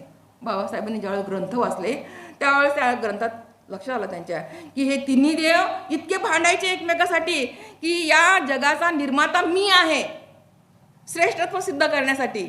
ब्रह्म म्हणे नाही मी आहे, विष्णू म्हटला नाही मी आहे, शंकर म्हटला नाही मी आहे. म्हणजे या तिघांमध्ये इतकी आपापसात भांडणं लागली. बाबासाहेब म्हणतात की शत्रू सुद्धा कमी पडतील. आता अर्थातच काय, हे सगळे तीन देव आणि त्या तीन देवांची भलावण करणारे त्यांचे शिष्य. मग त्या शिष्यांना वाटलं की आपला देव मोठा कसा होईल, मग काहीतरी करायला पाहिजे, काहीतरी चमत्कृती करायला पाहिजे. मग ब्रह्माचे जे शिष्य होते त्या शिष्याने काय केलं की ब्रह्म हा श्रेष्ठ आहे हे दाखवलं पाहिजे, जगाला समजलं पाहिजे. मग त्यांनी 2 अवतार निर्माण केले. कोणाचे, ब्रह्माचे, वराह अवतार आणि मत्स्य अवतार. आता म्हणजे काय, अशा प्रकारे त्याचं अवतारी स्वरूप तयार केलं. ब्रह्माचे 2 अवतार आहेत, विष्णूचे नाही, शिवाचे नाहीत. याला 2 अवतार आहेत म्हणजे नक्कीच हाच काय सृष्टीचा निर्माता असला पाहिजे. विष्णूचे भक्त अस्वस्थ झाले, अरे बापरे ब्रह्म मोठा झाला काय, त्याचे 2 अवतार आहेत का, विष्णूला मोठं दाखवायला पाहिजे. मग काय केलं, विष्णूच्या शिष्यांनी, विष्णूचे शिष्य हे वैष्णव, त्यांनी काय केलं, विष्णूचे त्याच्यापेक्षा अवतार दाखवले. हरिवंश हरिवंश आख्यान जे आहे या आख्यानामध्ये विष्णूचे 5 अवतार दाखवले. पुढे या अवताराची संख्या वाढत गेली. नारायण आख्यान त्यांनी लिहिलं, त्या नारायण आख्यानमध्ये विष्णूचे 10 अवतार दाखवले. भागवत पुराण मग आणखी निर्माण केलं, त्याच्यामध्ये 22 अवतार दाखवले. म्हणजे अशा प्रकारे विष्णूच्या अवताराची संख्या वाढवली आणि विष्णू हा ब्रह्मापेक्षा कसा मोठा आहे हे दाखवण्याचा प्रयत्न केला. म्हणजे काय, भांडणं झालीत ना त्याच्यामध्ये, श्रेष्ठत्व सिद्ध करण्यासाठी अशा प्रकारे त्यांनी भांडणं केले, अवतार निर्माण केले. आणि शिवा कधी कधी ब्रह्माकडून व्हायचा, कधी कधी विष्णूकडून व्हायचा. आता याला म्हटलं त्रिमूर्ती सिद्धांत. याला म्हटलं आहे की जगाची निर्मिती जी आहे किंवा या सृष्टीचा निर्माता जो आहे ब्रह्म विष्णू महेश अशा प्रकारचे हे 3 देव आहेत, म्हणून त्याला त्रिमूर्ती सिद्धांत. अहो सिद्धांत कशातले हे भाकड कथा आहेत, याला सिद्धांत म्हणतात. सिद्धांत ऑथेंटिक असतात, ते सिद्ध केलेले असतात प्रयोगशाळेमध्ये. ह्या भाकड कथा आहेत. दुसरी एक भाकड कथा रचली बरं का, यांचं श्रेष्ठत्व सिद्ध करण्यासाठी. बघा म्हणजे विष्णू मोठा आहे का, शिव मोठा आहे की ब्रह्म मोठा आहे, हे सिद्ध करण्याचा आणखी एक भाकड कथा रचली, आणि ती म्हणजे गंगेच्या उगमाची. तिने काय, यांचे जे भक्त होते, शिवाचे जे भक्त होते, त्यांना शैव म्हटलेलं आहे. या शिवाच्या भक्तांनी एक नवीन कथा रचली गंगेच्या उगमाची. कुठली कथा? की गंगेचा उगम हा शिवाच्या जटेतून झाला. गंगेचा उगम, गंगा नदीचा उगम शिवाच्या जटेतून झाला. म्हणजे केवढा मोठा झाला शंकर, खूप मोठा झाला नाही का. हे विष्णूचे भक्त अस्वस्थ झाले. ते म्हटले नाही नाही तसं नाही, गंगेचा उगम हा विष्णूच्या वैकुंठातून झाला, आणि ती गंगा ती वैकुंठातून जाऊन त्याच्या पायापर्यंत आली, आणि पायातून कैलास पर्वतावर गेली, आणि कैलास पर्वतावरून मग शंकराच्या जटेत गेली. किती भाकड कथा आहे. या गोष्टीवर विश्वास आहे का बंधूंनो? कोणाचा विश्वास बसणार काय? म्हणजे लहान मुलं सुद्धा ह्या गोष्टी ऐकणार नाही. ते म्हणतील की काय सांगता तुम्ही, या गोष्टीला काय अर्थ आहे का? म्हणजे अशा प्रकारच्या भाकड कथा ह्या त्याने रचल्या. आणखी तिसऱ्या म्हणजे याच्यामध्ये एक वाक्य तर नाही बरं का, यांचे जे धर्मग्रंथ आहेत, या धर्मग्रंथामध्ये सृष्टीचा निर्माता कोण आहे, जगाचा निर्माता कोण आहे, याच्यामध्ये एक वाक्यता नाही, सुसूत्रता नाही. तिसरा नियम किंवा तिसरी भाकड कथा रचली, आणि ती म्हणजे देव आणि असुर या दोघांचं काय झालं, सॉरी देव आणि असुर यांचं भांडण झालं. आणि भांडण झाल्यानंतर यांचं काय झालं आहे, त्यांनी भांडण झालं, आणि भांडणामध्ये त्यांनी काय केलं की समुद्र मंथन करायला सुरुवात केली. समुद्र मंथन, एवढा मोठा समुद्र आहे ना, मंथन करणे म्हणजे काय, घुसळणे. जसं आपण रवीने ताक घुसळतो ना, त्या पद्धतीने यांनी काय केलं की त्या समुद्राचं मंथन करायला सुरुवात केली. मंथनासाठी कसं बघा, एवढा मोठा समुद्र, त्याचा अथांग सागर, त्याचा काही कुठे थांग पत्ता लागत नाही, त्याच्या किनाऱ्याचा पत्ता लागत नाही, पण या देवाने काय केलं की ते मंथन केलं, तो घुसळायला लागले ते समुद्र. मग आता कशानं घुसळला आता समुद्र? मंदार नावाचा पर्वत, त्या पर्वताची रवी केली. केवढा मोठा तो पर्वत, त्या पर्वताची म्हणजे त्यांनी रवी केली. मग आता ते रवी केली म्हणजे रवी काय नुसतं काय घुसळत नाही, त्याला दोरी पाहिजे ना घुसळण्यासाठी. ते समुद्र मंथन करायचं म्हटल्यानंतर तर त्याला काही रवी पाहिजे. तर रवी कशाची केली, तर शेष नावाचा नाग होता, त्या नागाची रवी केली, दोरी केली, आणि त्या दोरीने मग ते असे घुसळायला लागले. त्याच्यातून काय निघालं, ताक नाही निघालं बरं का. पाणी नाही, पाण्याचं रूपांतर झालं विषामध्ये. आणि हे सगळं कोणी घडून आणलं म्हणे, विष्णूनं घडून आणलं बरं का. म्हणजे विष्णूची बदनामी करण्यासाठी त्यांनी सांगितलं की अशा प्रकारे समुद्र मंथन विष्णूनं घडून आणलं, आणि त्याच्यातून काय निघालं, ताक नाही निघालं, दूध नाही निघालं, त्यातून निघालं विष.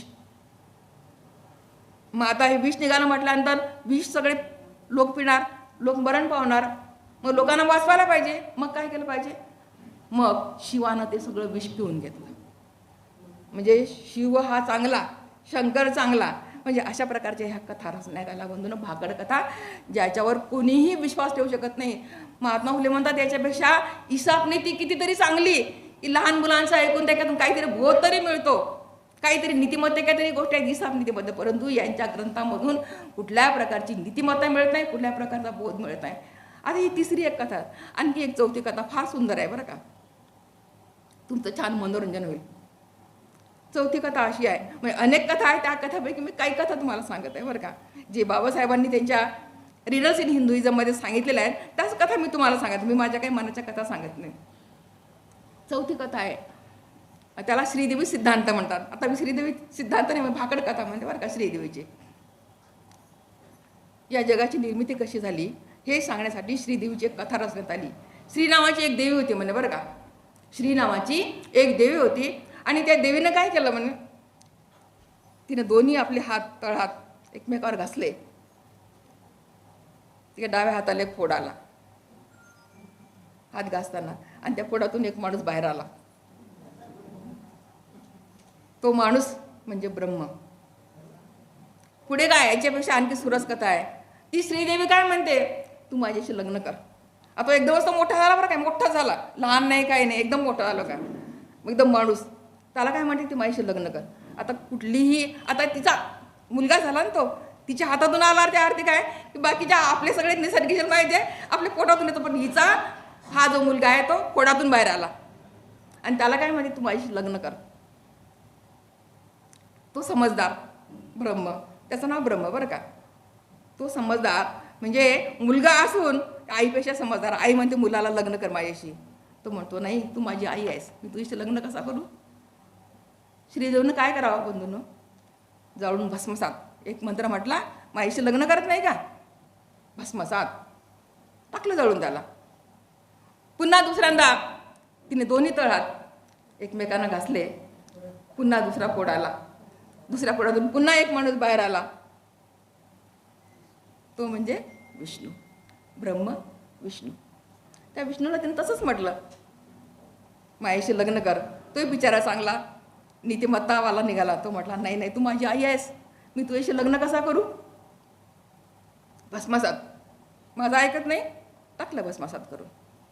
तिसऱ्यांदा पुन्हा तळात घासले, पुन्हा फोड आला, पुन्हा माणूस बाहेर आला, त्याला तिने तसंच म्हटलं माझ्याशी लग्न कर. हा जरा समंजस होता. तो म्हटला मी लग्न करतो, पण माझ्यासाठी ना तू दुसरं रूप धारण कर, मला बरं वाटत नाही, तू आई आहेस माझी आणि त्यामुळे तू काय दुसरं रूप धारण कर. ठीक आहे म्हणे, केलं तिने तसं दुसरं रूप धारण. पण ते सांगता सांगता त्या शिवाचं लक्ष त्या दोन ढिगाऱ्याकडे, दोन ढिगारे झाले होते, ते भस्मसात झालेले मोठ्या राखीचे ढिगारे झाले होते अगोदर एका दोन भावाचे. त्याचं लक्ष गेलं, काय आहे म्हणे किंवा तुझे भाऊ आहेत, तू जर माझ्याशी लग्न केलं नाही तर तुझी अवस्था अशीच होणार आहे. ठीक आहे म्हणे, करतो म्हणे लग्न, पण माझ्यासाठी तू दुसरं रूप धारण कर. केलं तिने ते दुसरं रूप धारण. आता लग्न करतो म्हणे, आता तुझ्याशी लग्न करतो, पण हे माझे दोन भाऊ मोठे आहेत म्हणे माझ्यापेक्षा, त्यांचं लग्न झालं पाहिजे ना, मी तर लहान आहे सगळ्यात, मग त्यांचं लग्न झालं पाहिजे.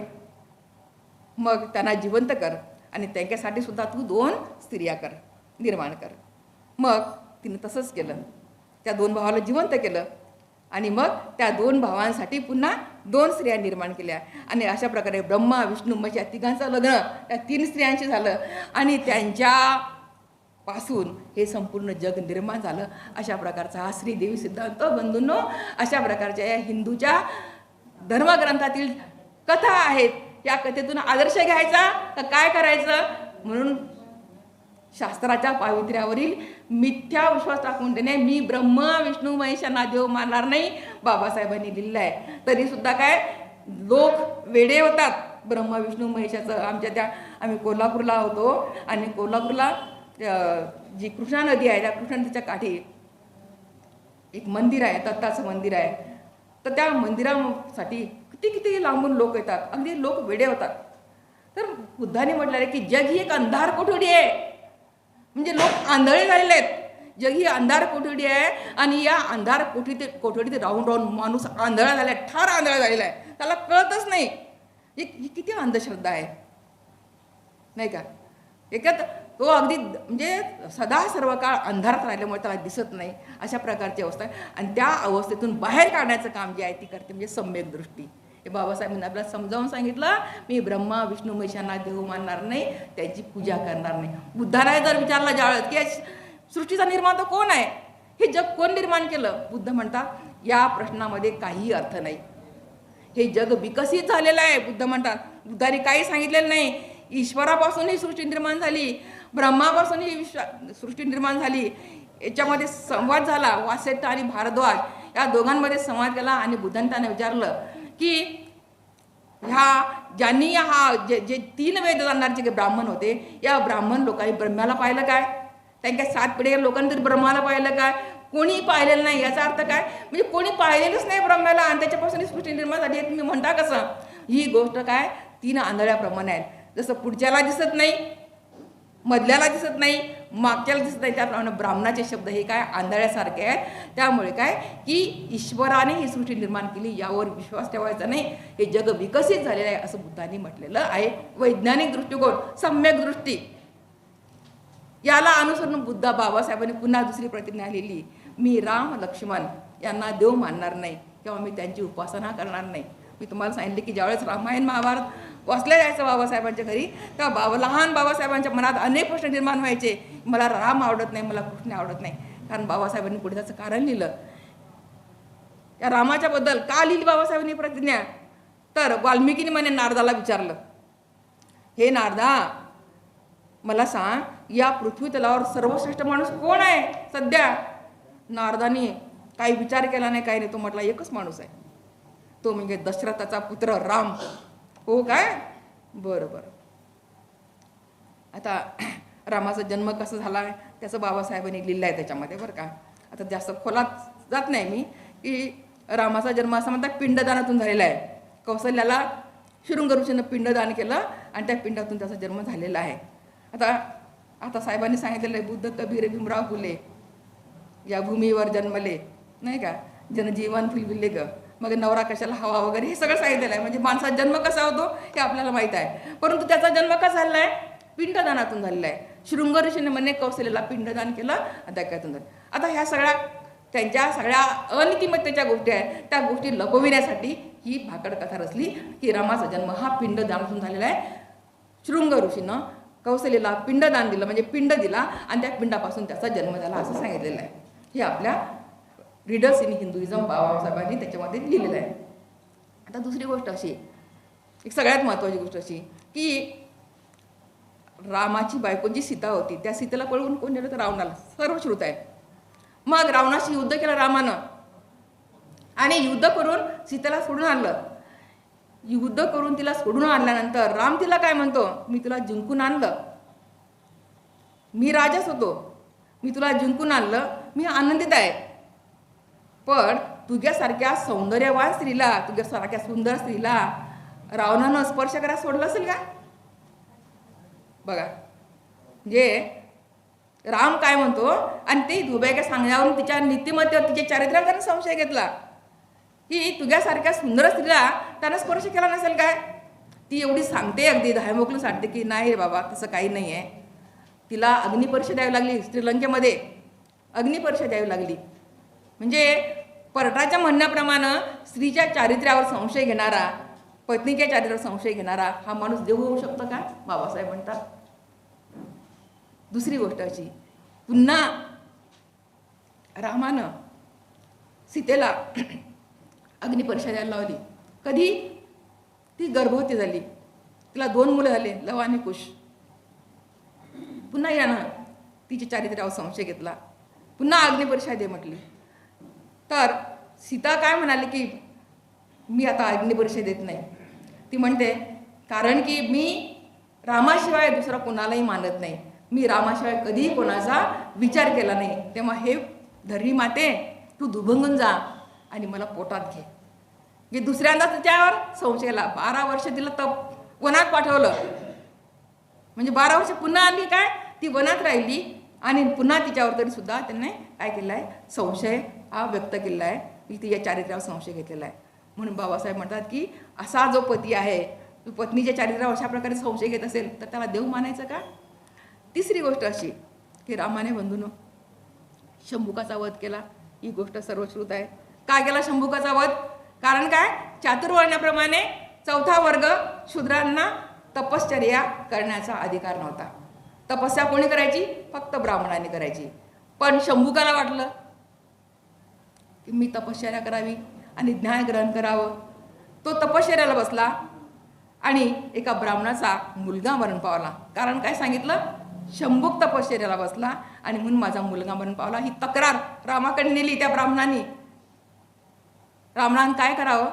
मागचा पुढचा विचार केला नाही, तलवार घेतली, तिकडे गेला तो शंभुकाकडे आणि त्याचं डोकं छाटून टाकलं. म्हणजे हा एक प्रकार त्याने अन्याय केला, मोठा अन्याय केला. आणि म्हणून बाबासाहेब म्हणायचे की मला या रामायणातला राम आवडत नाही. आणि म्हणून बाबासाहेब म्हटलं की मी राम याला देव मानणार नाही. पुढे कृष्णाची कथा आहे बरं का. आता मी थोडक्यात प्रतिनिधी म्हणून 2-3 गोष्टी मुद्दे सांगते. कृष्णाला का देव मानायचं रे? कृष्ण हा महाभारताचा नायक. महर्षी व्यासांनी महाभारत लिहिलं आणि महाभारताचा जो नायक आहे श्रीकृष्ण आहे, हा श्रीकृष्ण ईश्वरी पुरुष होता हे दाखवण्यासाठी, हे सिद्ध करण्यासाठी त्याच्या भोवती इतके चमत्कार दाखवण्यात आले. केलं की हे कथा दाखवण्यासाठी म्हणजे श्रीकृष्ण हा चमत्कारी पुरुष होता. तर पहिलीच जी कथा आहे, चमत्कारिक कथा जी आहे, ती कथा म्हणजे कुठली? तर कृष्णाला त्याचा मामा कंस याच्यापासून काय धोका होता. पण ज्यावेळेस कृष्णाचा जन्म झाला त्यावेळेस त्याचे वडील वासुदेव त्याला टोपलीत घेऊन यमुनेच्या पलीकडे चालले घेऊन. तर काय चमत्कार झाला बघा. मुसळधार पाऊस आला. ज्यावेळेस वासुदेव त्या बाळाला घेऊन जात होते टोपलीत, त्यावेळेस काय मुसळधार पाऊस आला आणि पाऊस आल्यामुळे नदीला पूर आला, यमुना नदीला मोठा पूर आला. तर बाळाची करंगाळी पाण्याला लागली बरं का. बाळाची करंगाळी पाण्याला लागली, पूर ओसरला. आणि त्याला पाऊस लागू नये म्हणून सर्पराज अनंतनाग यांना त्याच्यावर छत्र धरलं. आता हा पहिला चमत्कार. दुसरा चमत्कार असा की मग तो वाचला बरं का, म्हणजे कंसाच्या तडाख्यातून वाचला. त्याला नंदाच्या घरी नेऊन सोडलं वडिलांनी, वाचला तो. मग त्यानं कंसाने दुसरा प्रयत्न केला. पुतना नावाची दासी होती, त्या दासीच्या छातीमध्ये विष भरून पाठवलं जेणेकरून हा पिला पाहिजे आणि तो मरण पावला पाहिजे. कृष्णानं म्हणे त्या दासीचं दूध इतकं पिलं की तिच्या छातीतून रक्त यायला लागलं, धाडकन कोसळली, खलास. दुसरा चमत्कार. तिसरा चमत्कार हा म्हणे 1 वर्षाचा होता त्यावेळेस त्रिवर्त नावाच्या अप्सराला कंसाने काय केलं, त्रिवर्त नावाच्या अप्सराला पक्षाचं रूप घेऊन पाठवलं. त्याला पकडून घ्यायचं, पंजामध्ये पकडायचं आणि त्याला ठार करायचं. तो पक्षी आला म्हणे, तो असुर आला त्रिवर्त पक्षाचं रूप घेऊन. तो पक्षी आला तिथं, त्याची मानगूट पकडली श्रीकृष्णाची. पण यानंच काय केलं, त्याला इतकं जोरात घट्ट दाबलं की तो पक्षी सुद्धा मरण पावला. तिसरा चमत्कार. चौथा चमत्कार. मुसळधार पाऊस आला 7 वर्षाचा असताना बरं का. मुसळधार पाऊस आला, इंद्रानं खूप पाऊस पडला. पशुधनाचं संरक्षण करायचं होतं. पशुधन गाईचं संरक्षण करायचं होतं पावसापासून. गोवर्धनगिरी पर्वत उचलला करंगाळीवर. चौथा चमत्कार. आणि आणखी मोठा चमत्कार असा की श्रीकृष्णाच्या बायका 16,108 16,108 त्यातल्या 8 स्त्रियांची नावं सांगते बरं का. 16,100ची नावं सांगते. रुक्मिणी ही त्याची पहिली पत्नी, दुसरी सत्यभामा, तिसरी मित्रविंदा, चौथी जंबवती, 5वी भद्रा, 6वी सत्या, 8वी लक्ष्मणा आणि 7वी कालिंदी आणि 8वी जी आहे ती लक्ष्मणा. म्हणजे रुक्मिणी, सत्यभामा, मित्रविंदा, जंबवती, भद्रा, सत्या, लक्ष्मणा आणि कालिंदी अशा प्रकारच्या ह्या 8 बायका. या 8 बायकांना त्याने युद्धात जिंकून आणलं बरं का. कधी युद्ध केलं, काहींशी विवाह लावले, कुठल्याच बायकोची तो एकनिष्ठ राहिला नाही बरं का. बाकीच्या 16,100 स्त्रियांशी त्याने एका दिवशी विवाह केला. भारताची लोकसंख्या वाढण्याचं कारण समजलं ना, चीनच्या पुढे आपण चाललो. तर हा एक चमत्कार. आणि आता सगळ्यात महत्त्वाची गोष्ट अशी की कृष्ण किती कपट नीतीचा होता बघा. राम ज्यावेळेस कुरुक्षेत्रावर कौरव आणि पांडव यांचं युद्ध झालं त्यावेळेस या सगळ्यांचे जे काही गुरु होते, धनुर्विद्या शिकवणारे, ते होते द्रोणाचार्य. द्रोणाचार्य हे कौरवांच्या बाजून झाले. ज्यावेळेस यांचं प्रत्यक्ष युद्ध सुरू झालं पांडवांचं आणि कौरवाचं, त्यावेळेस द्रोणाचार्य हे कोणाच्या बाजूने गेले, हे गेले कौरवाच्या बाजूनं. आता ते गुरुच होते त्यामुळे पांडवांना त्यांना मारता येत नव्हतं. पांडव एका बाजूनं आणि पांडवाच्या बाजूने कृष्ण. पण या पांडवांना तिकडे द्रोणाचार्याला मारता येत नव्हतं. द्रोणाचार्य मरू शकत नव्हता म्हणून कौरव हरू शकत नव्हते. मग द्रोणाचार्य मारलं पाहिजे. कसा मरणार आहे द्रोणाचार्य? मग कृष्णाने काय केलं की एक गोष्ट दिली, मग एक धूर्तपणा केला. काय धूर्तपणा केला? त्यानं अर्जुनाच्या कानात काहीतरी तो कुजबुजला. कृष्ण बरं का, त्या युद्धभूमीवर अर्जुनाच्या कानात तो काहीतरी कुजबुजला. अर्जुनाने ते ऐकलं आणि ते सांगितलं भीमाला. भीम 5 पांडवातला भीमाला सांगितलं. मग भीमाने ती गोष्ट ऐकली आणि भीम जोरात ओरडला.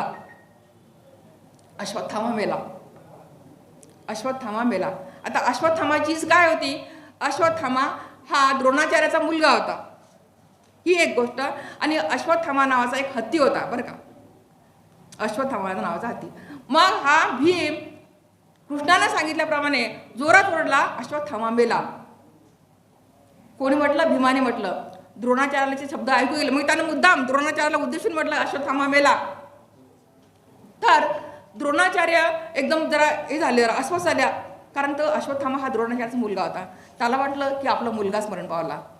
म्हणून त्याने युधिष्ठिराकडे बघितलं की त्याला वाटलं की हे जे भीम जो सांगतो की अश्वत्थामा मेला, ही गोष्ट खरी का खोटी?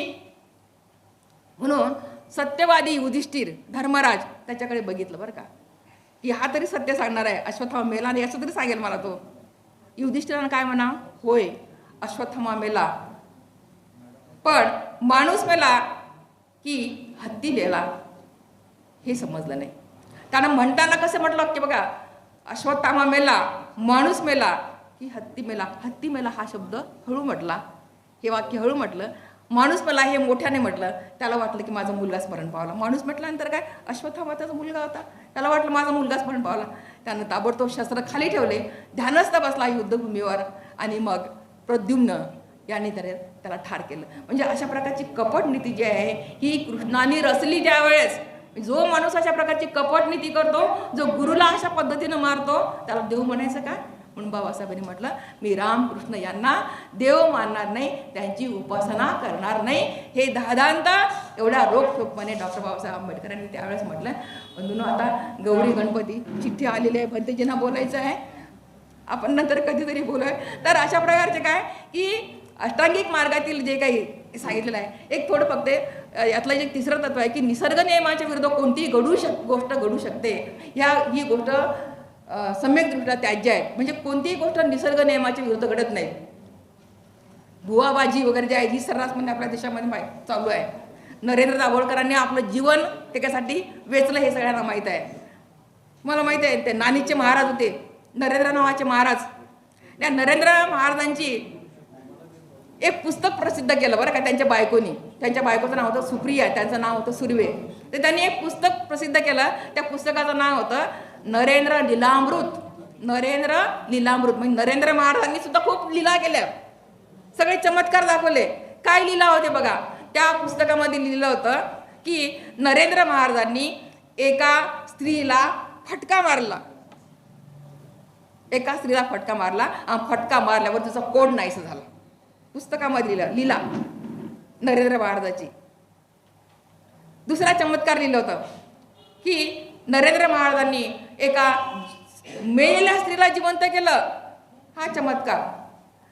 तिसरा चमत्कार लिहिला होता की नरेंद्र महाराजांना जो मंत्र अवगत आहे त्या मंत्राने विषारी रागाचं विष चढत नाही. म्हणजे महात्मा म्हणजे नरेंद्र जे दाभोळकर आहेत, या दाभोळकरांनी त्यांना काय केलं आहे की आव्हान दिलं. ते आव्हान द्यायचे की तुम्ही हे सिद्ध करून दाखवा, तुमचे चमत्कार सिद्ध करून दाखवा, तुम्हाला 5 लाख रुपयाचं बक्षीस दिले. हे सगळं त्यांनी काढलं आणि त्यांनी कबूल केलं की असले काही चमत्कार मी केलेले नाही. आणखी एक चमत्कार सांगते आणि थांबते. तर एक भानुदास गायकवाड नावाचा एक माणूस होता बरं का, बारामतीला एक भानुदास गायकवाड नावाचा माणूस होता. तो उंबराच्या झाडाखाली झोपला बरं का, दिवसात झोपला आणि झोपेतून एकदम अस्वस्थ झाला आणि तो ज्या ज्या गोष्टीला स्पर्श करेल त्या सगळ्या गोष्टी गोड व्हायला लागल्या. त्याचं नाव गोडबाबा ठेवलं गेलं बरं का. जिथं जायचा, ज्या वस्तूला स्पर्श करायचा त्या सगळ्या वस्तू गोड व्हायच्या. मग पोलिसांना वाटलं की ही काहीतरी बनवेगिरी आहे. मग पोलिसांनी काय केलं की त्याला पकडून नेलं. मग याने काय केलं, त्या पोलिसाला शेक हँड केला, हस्तांदोलन केलं बरं का. पोलिसांचे हात गोड झाले, पोलीस बुलले बरं का. पोलिसांना वाटलं नाही हा खरोखर गोड बाबा आहे, त्याला सोडून दिलं बरं का त्यावेळेस. मग ज्याला म्हणजे याचं चांगलं फावलं, अरे पोलीस सुद्धा आपल्याला काही करू शकत नाही. मग तो मुंबईला गेला. मुंबईमध्ये एक वृत्तनिवेदिका म्हणतो ज्याला आपण, म्हणजे याच्यावर आकाशवाणीवर बोलणारी त्या बाईशी त्यांनी काय केलं की त्या बाईला सुद्धा हात लावला असा बरं का. तिच्या बांगड्यांना हात लावला. बांगड्यांना हात लावल्यावर त्या बांगड्या सगळ्या गोड झाल्या. सगळ्या गोड बाबा म्हणून काय झाला, प्रसिद्ध झाला. एवढं नाही तर त्यावेळेस बाळासाहेब ठाकरे हे जे आहेत मातोश्रीवर गेला आणि मातोश्रीवर गेल्यावर बाळासाहेब ठाकरे सुद्धा हा चमत्कार करून दाखवला. बाळासाहेब ठाकरे म्हटलं बरं बाबा, बारामतीतून आला, बारामतीमध्ये एक गोडबाबा आहे, एक कडूबाबा सुद्धा आहे तिकडे. आता तुम्हाला माहिती आहे कडूबाबा त्यांनी कोणाला म्हटलं त्यावेळेस, बारामतीमध्ये एक कडूबाबा सुद्धा आहे, पण तू गोडबाबा निघालास, बरं झालं बाबा. मी तिथे सुद्धा चमत्कार याचं अशा प्रकारे फावलं. कोणाला सुद्धा वाटलं नाही की हा काय चमत्कार आहे, हा सिद्ध झाला पाहिजे म्हणून. परंतु नरेंद्र दाभोळकरांनी ही गोष्ट सिद्ध करण्याचा प्रयत्न केला. ते आव्हानं द्यायचे की जो कोणी चमत्कार करून दाखवेल, सिद्ध करून दाखवेल, त्याला 5 लाख रुपयाचं बक्षीस दिलं जाईल. तर त्यांनी शोधून काढलं की त्यांनी ज्या ज्या पाण्यामध्ये त्या गायकवाडांनी भानदा गोडबाबांनी पाण्यामध्ये हात घातला असेल किंवा ज्या वस्तूला हात लावला असेल त्या सगळ्या वस्तू त्यांनी शोधून पाहिल्या, त्या सिद्ध केल्या. शास्त्र शास्त्रार्थ म्हणजे यांनी सिद्ध केल्या. आणि त्यावेळेस त्यांच्या लक्षात आलं की इथे सॅक्रिन नावाचा जो काही जे केमिकल आहे हे केमिकल हा बाबा वापरतो आणि हे सॅक्रिन जे आहे ते साखरेपेक्षा 500 पटीनं गोड असते. म्हणजे त्याची एवढीशी जर गोळी दुकानामध्ये त्या मिळतात बरं, अगदी स्वस्तामध्ये मिळतात त्या. तर ही गोळी जर समजा त्याने हातात घेतली असेल तर त्या गोळीनं सगळ्या कुठल्याही गोष्टीला हात लावला तर त्या गोड होतात. तर ही गोष्ट जी आहे ही त्यावेळेस नरेंद्र दाभोळकरांनी ही सिद्ध करून दाखवली. तर बंधूंनो, अशा प्रकारची ही बुवाबाजी वगैरे जे आहेत, अधम्म म्हटलेल्या बुद्धांनी त्याला दैवी चमत्कृतीवर विश्वास ठेवणे याला अधम्म असं म्हटलेलं आहे. तर अशा प्रकारचा हा धम्म आहे. धम्माच्या विरोधी आचरण करणे त्याला अधम्म म्हटलेलं आहे. धम्माप्रमाणे आचरण करणे त्याला धम्म म्हटलेलं आहे. म्हणून बाबासाहेब म्हटले की तुमच्याकडून म्हणजे तुम्ही देवदेवतांना पूजू नका. मी गौरी गणपती यांना देव मानणार नाही. आता दसरा वगैरे होऊन गेलेला आहे, नवरात्र होऊन गेलेले आहे, तेव्हा तुम्हाला बऱ्याचशा गोष्टी पाहायला मिळाल्या असतील. बिरा चपलाच्या बायका जात होत्या वगैरे देवाच्या. तर अशा सगळ्या गोष्टी आहेत. हे बाबासाहेबांनी सांगितले 22 प्रतिज्ञामध्ये की मी गौरी गणपती यांना देव मानणार नाही, रामकृष्ण यांना देव मानणार नाही. प्रत्येक प्रतिज्ञेच्या पाठीमागे बाबासाहेबांचा प्रचंड अभ्यास आहे आणि त्याप्रमाणे आपल्याला आचरण करायचं आहे. मला इथं बोलण्याची संधी दिली, भरपूर आपल्याला सांगायचं आहे, वेळ कमी आहे, भंतेजना आपल्याला वेळ द्यायचा आहे. तुम्ही सर्वांनी माझं शब्द ऐकून घेतले, 2 शब्द ऐकून घेतले, त्यामुळे सर्वांना धन्यवाद. जय भीम, जय भारत.